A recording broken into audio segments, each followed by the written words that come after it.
Adventist in Gulf countries growing stronger, growing deeper, reaching higher. Yada otumfo nyankopon asise ode nanso ache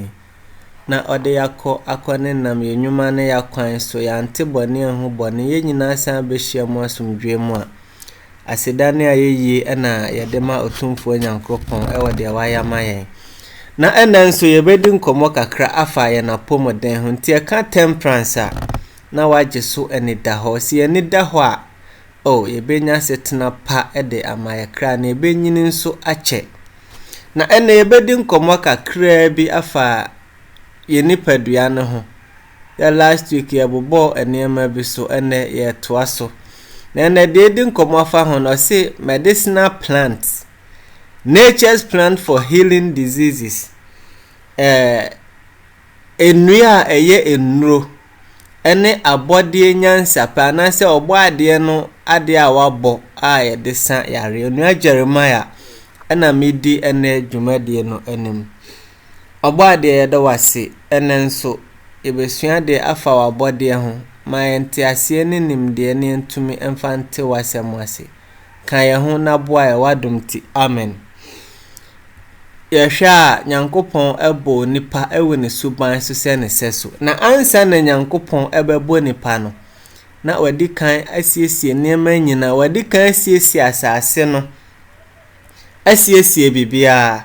ti se de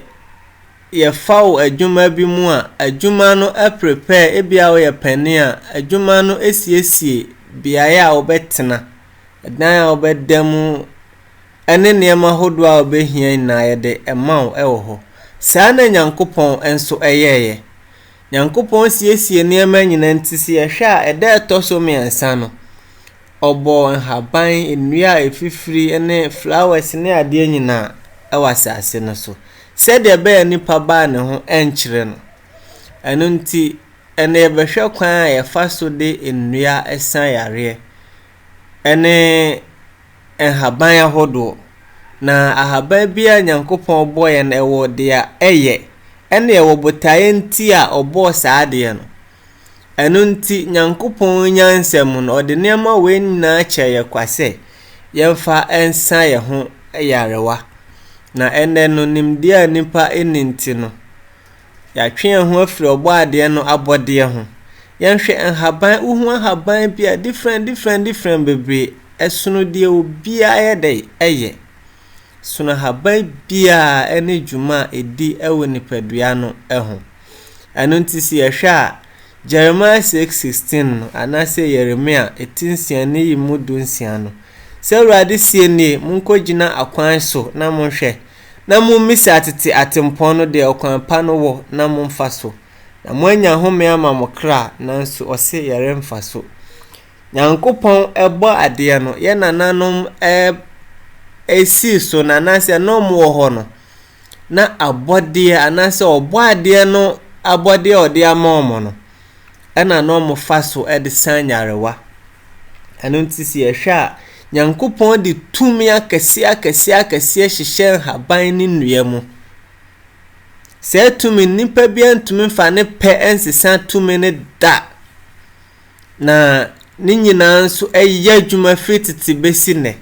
but ye nim faso a ɛwɔ so ene niema a ɛyɛ ma nipadua ne ntino ene ya to ne pahwi ene ne nam de ensese ye ne nam sede osenkafo tinso ne yimu ayeduo no nkro ne kan hwe yenko na mehunu se onyankopon aye onipa ten na wanara na ohwehwe trimu adwene bebre yankopon bo nipa ede ne pama no nanso ene ya hwehwe trimu niema bebre obi kwa asen haban nya dwuma tumi nim entimen san yare no kwa ne tumi epre ne padua no entro sem kwa tese nyankopon niema obode ma ye senke emeboaye no ene ye de nsem bi yi ye ho ano eno nti amatumi a enkesese ewo mu no ya limit no kra na nyankopon so se ode ho to ne so a obebie wani no wahu niema bebra ebema etimi aboa yenhwe kwan a how medicinal properties were discovered. Niema ya de sanyarwa na se nnua ya de sanyarwa yenhwe kwan a ye nananom fa so ehu se ebia ahaban we yare we na esa anase dua we yare we na esa ye hwe a se odi nipadua ni gina ho a enua hodo bebre na ho a wo de wo study edua na kwa ba bia na fruit ana seeds ana se leaves a ese nipadua na kwa ne ho nam baby ti se ye hwe edua we ye da ha ya etise ankase wo ho no se wo hwe kraman se jata se ene moa na omowe enam agina moa se a san pepepe ene dua ne ye de etie eno nti se sa aboa we bi kawa ukonya se dua we ye etise sa no a o de ye pe na ni nyina ye de eko ene ehwe ni fa ha se nso a sa flower we no etise oba awode pepepepepepe eno nti eno nso esiesie oba awode sa nso ne ehwe ha se ya sa flower we anase haban we etise nimpa koma sa nso ne ehwe we ya etise nimpa adwene eno nti ebeba se de obo adwene no onim nyansa na Nyankopon ye nyansafo oye nyansani ena ode sa anema we nyina mayen nanso no ene nipa kekansem bebre afa ho obi kura ba ofie na oyusun haban o se okwa de osom bosom ayawre ho sempa nanso obo ade no na de sa tumi ne ye de ehya haban nim se yusu na emwa dibi na fa bi nso ye aduro na fa san ho yare nanso na nipa se yempe ena ye wusa ye yare sa ena ye huna mane obi ono mo ahaban bi keke esini mfikyire baje ne nkwa nanso ya ka kire ne se ahaban ena se ni padua ne ntin onko ho kra obonse ne yare ne won so sa no de ade no de wuko ayawre hosem. Before God Almighty created the world, he foresaw all the events that would transfer from generation to generation. He foresaw all the problems, the difficulties and the afflictions that beset our way. He knew about numerous diseases cases that may confront man, so he made provision, antidote of diseases before we were created, even herbs. Ansa na obo ade ne bebo ewiase no ohunu wachichiri ewa wonto atoaso ne wonto atoaso nyina mu se ohaw ne amane a ebeba yakwan mu ne mpo yare ahodo ebebe nipa so eno nti oye nhyehyeye ema nipa empo ode haban ema nipa se enye nipa aduro. No sickness without medicine. God in his special mercy and love made provision for human sins and sickness before even creation, so there is no sickness upon the surface of the earth that has no medicine. Ayana ayare hosem yare bia ne ho anu aduro ne ho te se yare bia ba ene aduro no kwasem ba kokra nim enu nti osi Nyankopon do ene ne hu mobro a owo manipa ene hyehyeye ode manipa ebre mpo nipa ye bone na nipa yare ye no osan de haban ene nnu ahodo ye dai emma nipa se emebo nipa ehon ban. Medical Ministry page 37 Ellen White can say the Redeemer expects our physicians to make the saving of soul their first work. If they will work with God in his love and mercy, they will receive leaves from the tree of life to give to the suffering. And until I say, Oba adiano ehwehwe se yan yesan yare na na se ayare safo no ye ne Nyankopon beka bomu na ya dono na ya suro no a obebie ye ni ema ye nya haban e de ama obi a ohuna mane ewe yare tibia bi mu nanso no ene yenye ya adwense ye ne Nyankopon beka bomu na no krese se oni Nyankopon di nkomo ewe yare bi hu a obie wani na wa kire wo se onua Jeremiah kofa ahaban wa na se dua we fama asumasi a oyare we na ne ho bede ebeto no ampa ukofa de mani panana ne ho ato no te se Nyankopon tumi yɛde ɛso na ne tumi gisi yɛmfa yɛ ho anto ne so si yɛde yɛ ho to ne so nko ade a obie kwan ma yɛn enso nene no yɛnhwɛ Psalm 104 verse 14 he causes the grass to grow for the cattle and herbs for the service of man. Nyankopɔn de nsensan ede man nantwie so omonwe ena ode haban ahodo nso man nipa se de be ya ebeboa nipa so ene no ese tumi kra na haban mu ese haban tumi nsan yare oko orthodox medicine mu a yese abibiduro eyede ese nipa kidney ne liver no kwasem ba akokra anim na ya menim baabi omukonya sansem no efi eba tu kan Ezekiel 47:12 no a last part Nyankopɔn se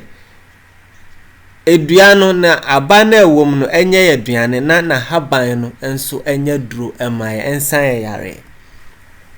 Types of preparing herbal medicine yɛbɛhwɛ kwan hodo a yɛfa so esiesie abibiduro anase yɛde prepare abibiduro de edi kan no your types of infusion yɛka se infusion na uyi ahoɔden bi afi aduro emu ɛna yɛfrɛ no infusion anase ahoɔden a wo aduro mu your 4 types your fresh infusion no wote ahaban no a na wahohoro ho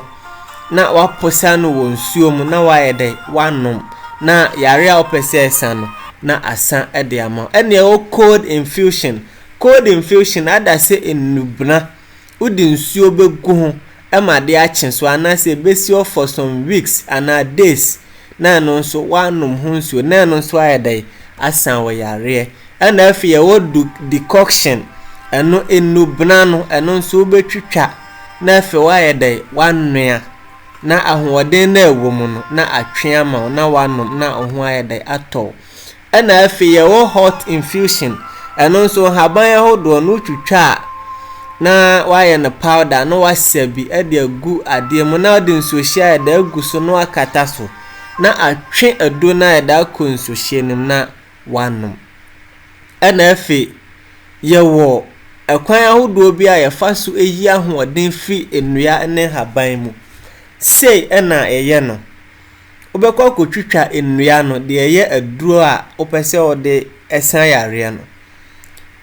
na ode agu ade mu adase tray mu na wape alcohol no oden na ode agu hu na ode asie awie mu for be 1 week ebetwe ahoɔden na waduro ni mu nyina no abamu aba alcohol nim na fi obubu agutua mu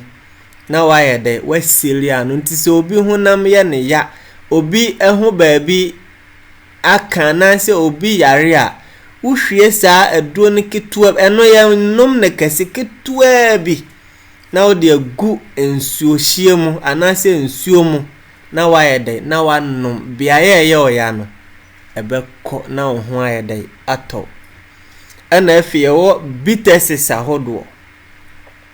eno no nso yɛde ebi ho ayɛde alcohol ena ehye ebi onso a yɛde lemon ena ehye ebi onso a yɛde nsuo ena yɛde ehye ena ebi onso a yɛde soft drink ena yɛde ehye enu nti de ano ɔden no emema no me bomu na kokose yɛnhwɛ yɛ ho so yi ɛwɔ alcohol anase bitters a yɛde alcohol ahye nsan no ɔden ahye na yɛ nom bebrebe no mumie nidie na ebetimi aboaen ose the so-called herbal bitters where practitioners use high level of local alcoholic substances to prepare can cause damage to the liver, kidneys and the prostate. Anunti se bitters ayede alcohol na ahye no se onomu a etimi se wahrawa no osabo no ena mpo prostate na etimi ebua ma otumi gina onanso no etimi yade ese no nti mumenye ahweye ewo saa enema no ena efe nso kwan sononko ba akuso nie ya pills ya tablets ena capsules ni nyina no eye haban eni nnua hodo a yade yesa de no obetimi ayam na obubu bi agu capsules no anase pills no rubber nim eno nso rubber no no ne komu aya na ohaw kakra ewo ho fi se ansa na rubber ne bena ne na do na ya dwuma no eno nso ohaw ye de ewo ho eno nti mome hu kwan a ye fa so aye enema ebetimi aboa na se nu a ye yusu na etimi aboa capsules ahodo bebre na ewo ewiase nkame obeyusu capsules me prefer say nka wankasa kopa haban na twitwa na dry no na si na nya powder ene wo de atre no mum sa na nka wo de agu ensuhiem na nka wa ye dai wa twen kakra no wanom eno ne mum no eye best anase wo de gu kokom na nkwan mu na odi a eno ne mum ye best chance obeyusu capsules ne de ekeka efise no ya preserve no o preserve ade nso a ensentem eno so na de how eban ana afie o herbal poultice nso ho ekase poultice a poultice ne se obi hu number bi abu anampompo abo obi anase ade ahunu obi na wayam aduro bi na wo de ayedai wo de atale so wo nsempompo na ayedai atwe nyankopon ye nyansafo ana afie nso o doti ahodo bebre a ye de sa enyarewa sede obo ade ne ba wiase no Yesu Kristo ote doti de ensuo fra no de ka onifra ni nani manani yede ete weche se tumi ewo doti ni mu saa doti na nso no de bo nipa chese tumi yede ewo mekai se last 2 weeks mene maame ba kokohia mene na kasa me hu ne da ko mu fie me kodro na ne maame nema nkoye ne nasi ahonhon nema bebre na me mano edubna bi se ode onyusu yese enane 3 days a me ko ho no adansi a yese maame ne nani nyina twetwe kra tumi ewa haban mu tumi ewo nubna mu tumi ewo enema obade ne de amayense yenyusu nanso ne na yempe ena ekwan ba konso e fa so prepare eno ni bi ne ye herbal animals ekase anima no ye asa betumi akotete aduro bi ahaban bi nunum akukọ besane nema hodo aka na wababa yam na ode ayede ode asa na eno nso aboa yare ewo ho no na asa no na wo ho ayede ato ena efe nso saa enua kroye ene haban kroye no ya de bi nso aye semena hodo a eno nso di dware a se rashes se opeso honam toso ni nyina no eboa ema ni nyina ayede ekọ kama ena efe ya de bi nso aye bams ahodo a enku a honam ba bi yo ya se wakoye adwuma bre odi bi twitwi a na ayede na akọ kama ena efe nso liniment eno nso ya de bi aye oils ahodo ni nyina no eye enubna ene haban ene de aye sa essential oils we no nyina se wo de bi sra wo de bi etwitwi ho namba bi a eya dwuma papa we kire se tumi a ewo eduam no yankopon de cheye kwa si emfanya de ensa ye ho yare afi ye bebobon haban makomienu bi so na medemanu asi na o wasem misa o de ayede o de aba na nyina ya bobo ho ti haban a edikan no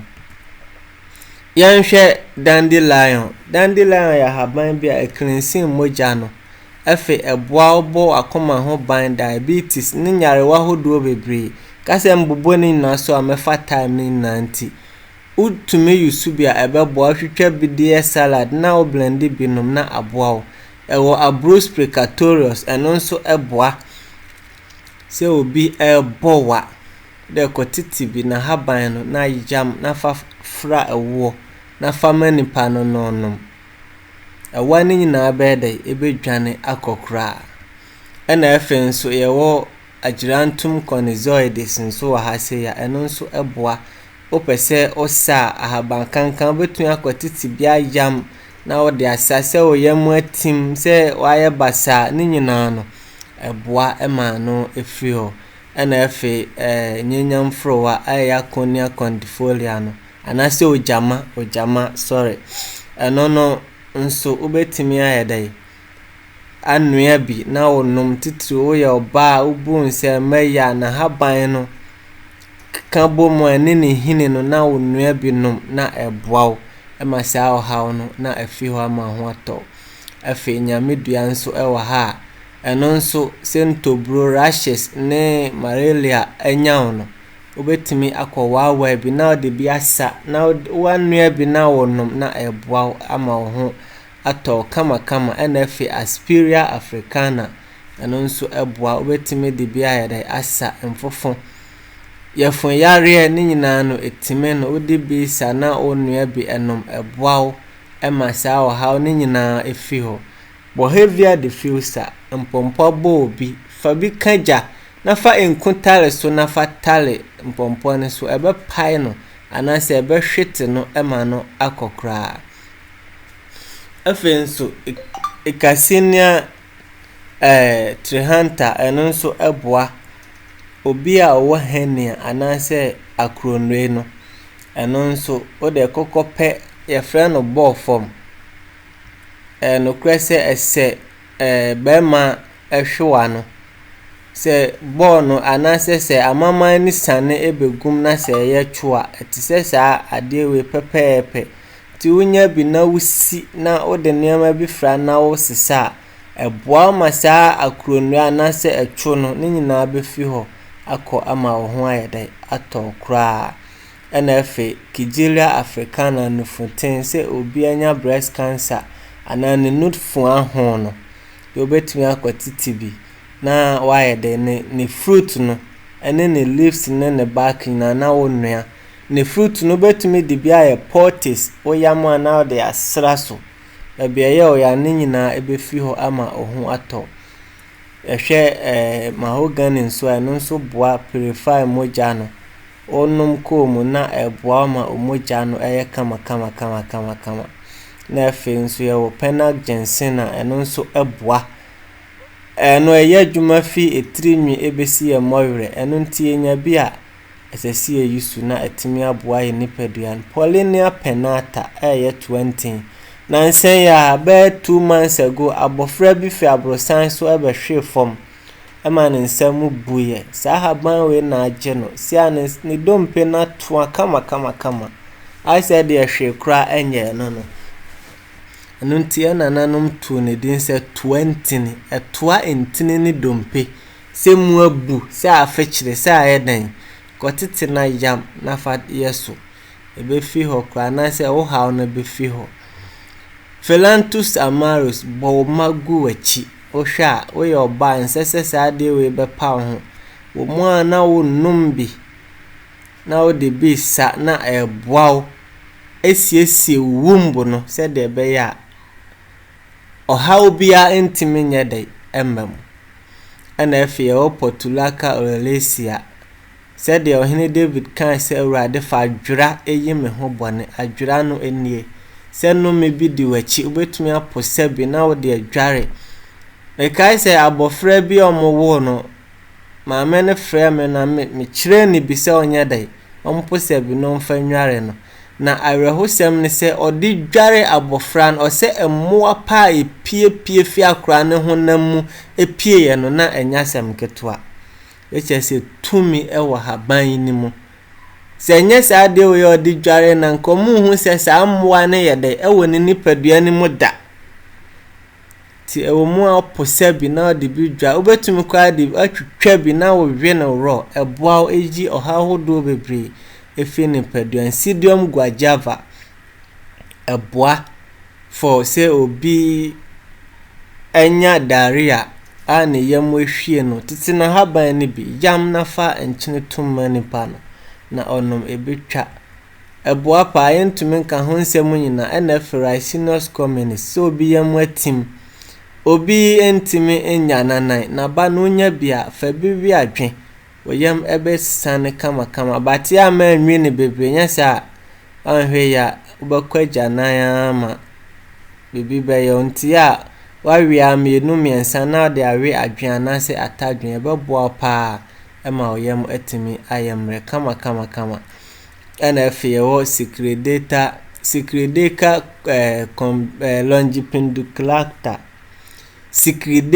longipendiculata sedrowe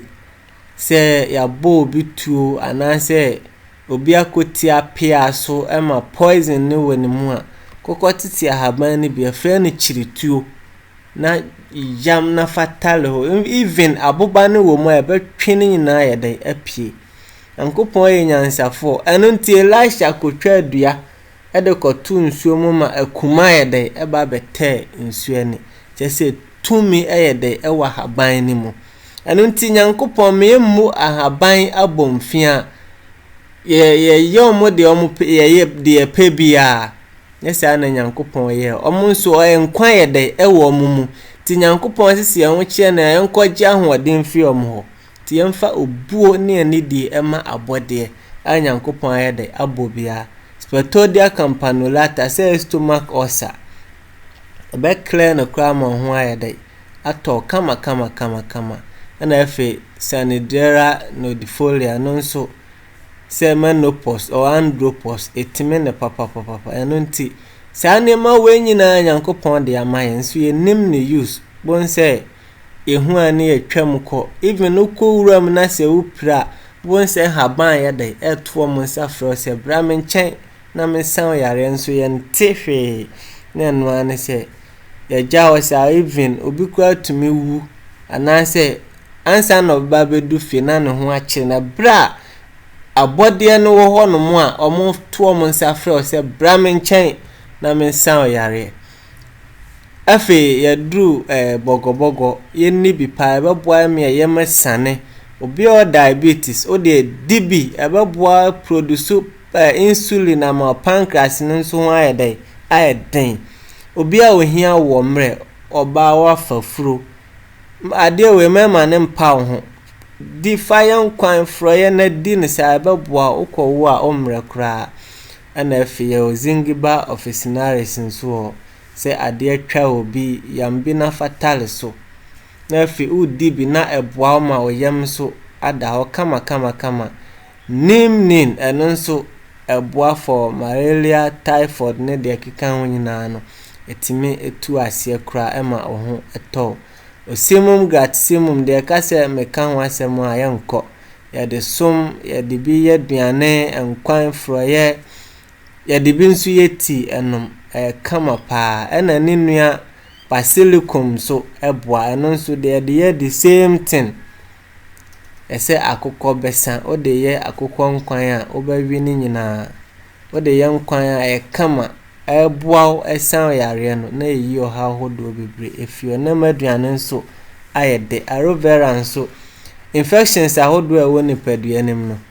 onya bi eyisu a eboa ema ho ye de eto ana efe medemensem ni nyina ebawie ye ne ye wo fen ewo ha se ya aya ewo abeho no se ade atwa obi na tetanus ni obetume de bi akyekere woyamo na de ngo kakra fra no na de atale so ade beche no na atwe poison ne tetanus ni na de afrimu ama ho ayede ato bi o stomach ulcer nso a obetumi ayisu bi na aboa no aya de sua medema no besia o wasemisa wetumi abisa wo mo anso a obetumi de aba medamase but wasemisa no